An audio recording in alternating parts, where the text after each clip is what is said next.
মধ্যরাতের নিস্তব্ধতা ভেঙে যখন বন্দর আব্বাসের আকাশ কেঁপে উঠল প্রচণ্ড বিস্ফোরণের শব্দে, তখন বিশ্ববাসী বুঝতে পারল কূটনৈতিক সংলাপের যুগ হয়তো শেষ হয়ে গেছে। হরমুজ প্রণালী থেকে মাত্র ৭০ কিলোমিটার দূরত্বে অবস্থিত এই কৌশলগত বন্দর শহরটি হঠাৎ করেই পরিণত হল আন্তর্জাতিক সংঘাতের নতুন মাইলফলকে।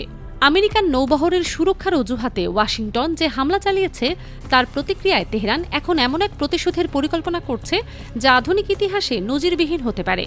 কাতারের দোহা শহরে যখন শান্তি আলোচনার টেবিলে বসেছিলেন ইরানের পররাষ্ট্রমন্ত্রী আব্বাস আরাকচি এবং প্রধান আলোচক মোহাম্মদ বাগের গালিবাফ, তখন পুরো বিশ্ব আশা করছিল দীর্ঘ টানাপোড়েনের অবসান ঘটতে চলেছে। তেহরানের কূটনৈতিক বৃত্ত থেকে পাওয়া তথ্য অনুযায়ী ওয়াশিংটনের সঙ্গে বড় বড় বিবাদের সমাধান প্রায় চূড়ান্ত পর্যায়ে ছিল। কিন্তু কূটনীতির এই শান্ত পরিবেশে হঠাৎ করেই বজ্রপাতের মতো নেমে এলো মার্কিন সামরিক আদেশ। মার্কিন সেন্ট্রাল কমান্ড, যাকে সংক্ষেপে সেন্টকম বলা হয়, তারা ঘোষণা করল নিজেদের সৈন্যদের নিরাপত্তার স্বার্থে তারা ইরানের ওপর আত্মরক্ষামূলক বিমান হামলা পরিচালনা করতে বাধ্য হয়েছে। হরমুজ প্রণালীর কাছে অবস্থিত ইরানের গুরুত্বপূর্ণ শহর বন্দর আব্বাসের উপর চলা এই আকস্মিক হামলা সম্পর্কে মার্কিন নৌবাহিনীর ক্যাপ্টেন টিম হকিংস পরিষ্কার ভাষায় জানিয়ে দিয়েছেন, তাদের প্রধান লক্ষ্য ছিল ইরানের ক্ষেপণাস্ত্র উৎক্ষেপণ কেন্দ্র এবং কিছু সামরিক স্থাপনা ধ্বংস করা। পেন্টাগনের দাবি অনুসারে বিশ্বের জ্বালানি সরবরাহের মূল ধমনী হরমুজ প্রণালীতে মাইন পুঁতে নৌপথ বন্ধ করার চেষ্টা চালাচ্ছিল ইরানের রেভলিউশনারি গার্ড কর্পসের নৌবাহিনী। তবে এই হামলার ঠিক আগেই পারস্য আকাশে ঘটে গিয়েছিল আরেকটি চাঞ্চল্যকর ঘটনা, যা হয়তো এই সামরিক অভিযানের পেছনের আসল কারণ। খবর পাওয়া যাচ্ছে ইরান তাদের সম্পূর্ণ নতুন প্রতিরক্ষা ব্যবস্থা ব্যবহার করে আমেরিকার অত্যাধুনিক গোয়েন্দা নজরদারি ড্রোন আকাশ থেকে ভূপাতিত করেছে। স্টেলথ প্রযুক্তিতে তৈরি এই মানবহীন বিমানটি ইরানের আকাশসীমায় গোপন অভিযান চালাচ্ছিল বলে তেহরানের সামরিক মুখপাত্রের দাবি। আন্তর্জাতিক বিশ্লেষকরা মনে করছেন ইরানের এই সাহসী পদক্ষেপের প্রতিশোধ নিতেই ওয়াশিংটন এই মিসাইল হামলার পথ বেছে নিয়েছে। এই উত্তেজনাপূর্ণ পরিস্থিতির মাঝেই হোয়াইট হাউস থেকে ভেসে এসেছে প্রেসিডেন্ট ডোনাল্ড ট্রাম্পের কড়া বার্তা। তার সোশ্যাল মিডিয়া অ্যাকাউন্টে প্রকাশিত বিবৃতিতে তিনি স্পষ্ট জানিয়ে দিয়েছেন, হয় তেহরান আমেরিকার শর্তে একটি চুক্তি মেনে নেবে, অথবা আগের চেয়েও অনেক বেশি শক্তিশালী সামরিক অভিযানের মুখোমুখি হতে হবে। ভারতের জয়পুরে সফররত মার্কিন পররাষ্ট্রমন্ত্রী মার্কো রুবিও তার বক্তব্যে হুঁশিয়ারি উচ্চারণ করেছেন যে বৈশ্বিক তেল বাজার সচল রাখার স্বার্থে হরমুজ প্রণালী যে কোনো মূল্যে খোলা রাখতে হবে এবং এই বিষয়ে কোনো ছাড় দেয়া হবে না। পাকিস্তান এবং চীনের মধ্যস্থতায় গত ৮ এপ্রিল যে যুদ্ধবিরতি চুক্তি স্বাক্ষরিত হয়েছিল, সেটি এখন সুতোর উপর ঝুলছে বলে মনে হচ্ছে। শান্তি চুক্তির এত কাছে পৌঁছেও দুই দেশ আবার একে অপরের বিরুদ্ধে অস্ত্র তাক করে দাঁড়িয়ে আছে। কাতারের রাজধানী দোহায় কূটনীতিকরা এখনও আলোচনার টেবিলে বসে আছেন ঠিকই, কিন্তু পারস্য উপসাগরের জল তখন মার্কিন ক্ষেপণাস্ত্রের আঘাতে উত্তপ্ত হয়ে উঠেছে। এই হামলার বিষয়ে এখনও ইরান কোনো সরকারি প্রতিক্রিয়া জানায়নি, যা পরিস্থিতিকে আরও রহস্যময় এবং ভয়ঙ্কর করে তুলেছে। তবে আন্তর্জাতিক গোয়েন্দা সূত্র থেকে যে তথ্য ফাঁস হয়েছে তা অত্যন্ত চাঞ্চল্যকর। খবর পাওয়া যাচ্ছে আমেরিকার এই আগ্রাসনের পর ইরান তার ইতিহাসে প্রথমবারের মতো তার কৌশলগত নীতি সম্পূর্ণ বদলে ফেলেছে। এতদিন ইরান শুধুমাত্র নিজের সীমানা এবং পারস্য উপসাগর অঞ্চলে প্রতিরক্ষামূলক অবস্থান নিয়েছিল, কিন্তু এবার তারা সরাসরি আমেরিকার মূল ভূখণ্ডে আক্রমণের পরিকল্পনা চূড়ান্ত করেছে বলে জানা যাচ্ছে। ইরানি সংবাদ সংস্থা মেহরান এবং ফার্স্ট নিউজের মাধ্যমে যে গোপন তথ্য প্রকাশিত হয়েছে, তাতে দেখা যাচ্ছে রেভলিউশনারি গার্ড কর্পস একটি চাঞ্চল্যকর তালিকা প্রস্তুত করেছে।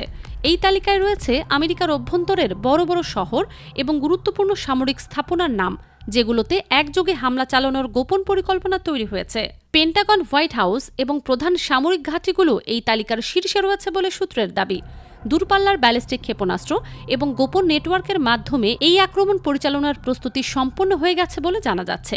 মার্কিন সেন্ট্রাল কমান্ডের মুখপাত্র টিমোথি হকিংস সিএনএনকে দেয়া এক সাক্ষাৎকারে অত্যন্ত আত্মবিশ্বাসের সাথে স্বীকার করেছেন যে হরমুজ প্রণালীতে মোতায়েন থাকা আমেরিকান নৌবহরের নিরাপত্তার স্বার্থে তারা দক্ষিণ ইরানের একাধিক ক্ষেপণাস্ত্র উৎক্ষেপণ কেন্দ্র লক্ষ্য করে এই হামলা পরিচালনা করেছে। সোমবার মধ্যরাতে বন্দর আব্বাসের পূর্বাঞ্চল এবং সিরি ও জাস্ক উপকূলের আকাশ যখন মার্কিন ক্ষেপণাস্ত্রের আগুনে জ্বলে উঠেছিল, ঠিক সেই মুহূর্তে ইরানের অভিজাত বিমান প্রতিরক্ষা রেজিমেন্ট সক্রিয় হয়ে এই আক্রমণ প্রতিহত করতে সক্ষম হয়। ইরানি সংবাদ সংস্থা ইরিনা এবং মেহের নিউজ নিশ্চিত করেছে যে মার্কিন আক্রমণের পরেও বন্দর আব্বাসের বেসামরিক জীবনযাত্রা এবং কৌশলগত বন্দর কার্যক্রম সম্পূর্ণ স্বাভাবিক রয়েছে। তেহরানের প্রতিপক্ষ ব্যবস্থা আমেরিকার এই আগ্রাসী অভিযানকে মাত্র কয়েক সেকেন্ডের মধ্যেই নিষ্ক্রিয় করে দিয়েছে বলে দাবি করা হচ্ছে। ইরানের সামরিক কমান্ডাররা খুবই পরিষ্কার ভাষায় জানিয়ে জানিয়ে দিয়েছেন যে শত্রুর এই আগ্রাসন আন্তর্জাতিক জ্বালানি নিরাপত্তা এবং সমুদ্র চলাচলকে চিরতরে হুমকির মুখে ফেলে দিয়েছে এবং এর শেষ প্রতিশোধ এবার সরাসরি ওয়াশিংটনের বুকে গিয়ে নেওয়া হবে। এদিকে মস্কোর ক্রেমলিন থেকেও আসছে চাঞ্চল্যকর খবর। 4 বছরের যুদ্ধের সমস্ত হিসাব একেবারে মুছে দেওয়ার মতো এক বিধ্বংসী হামলার চূড়ান্ত প্রস্তুতি নিয়েছে রাশিয়া। ক্রেমলিনের অফিস থেকে যে নজিরবিহীন আলটিমেটাম জারি হয়েছে তা আন্তর্জাতিক রাজনীতিতে নতুন মাত্রা যোগ করেছে।